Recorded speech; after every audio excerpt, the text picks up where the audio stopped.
Hello students, welcome back to our channel. This is an education all-rounder Telangana Scholarship TG EPAS 2024-25 academic year సంబంధించి ఇదైతే ఆన్లైన్లో fresh up application చేసుకోవడానికి అదేవిధంగా renewal application చేసుకోవడానికి అనమాట. Last వచ్చేసి ఇక్కడ ఏదైతే మనకు ఈ మంత్ అనమాట మార్చ్ 31 వరకు అయితే టైం అయితే ఇవ్వడం జరిగింది అనమాట. దాదాపు మనం మీరు డేట్ చూసుకున్నట్లయితే ఇక్కడ ఏదైతే మార్చ్ 24 అనమాట. మనకు ఓవరాల్గా 6 to 7 days టైం అయితే ఉంది.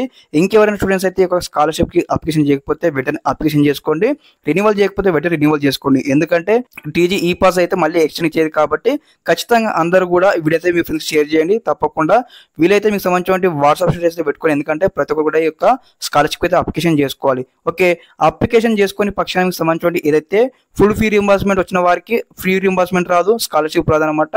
మీరు అప్లికేషన్ చేసుకుంటే మీకు అయితే స్కాలర్షిప్ వస్తుంది. ఇది మంచిగా గుర్తుపెట్టుకోండి guys. ఎందుకంటే మళ్ళీ మనకి ఇలాంటి అవకాశం రాదు కాబట్టి తప్పకుండా అందరూ కూడా అప్లికేషన్ చేసుకోండి. తప్పకుండా మీ ఫ్రెండ్స్ షేర్ చేయండి. ఇదనమాట ఇన్ఫర్మేషన్ రిగార్డింగ్ దిస్. మీకు ఏమైనా డౌట్స్ ఉంటే ఒకసారి కామెంట్ సెక్షన్లో కామెంట్ చేయండి. మీకు అయితే స్టెప్ బై స్టెప్ అయితే ఇంటిమేట్ చేస్తూ ఉంటాను కామెంట్ సెక్షన్లో. Okay, thanks for watching this video. జై హింద్.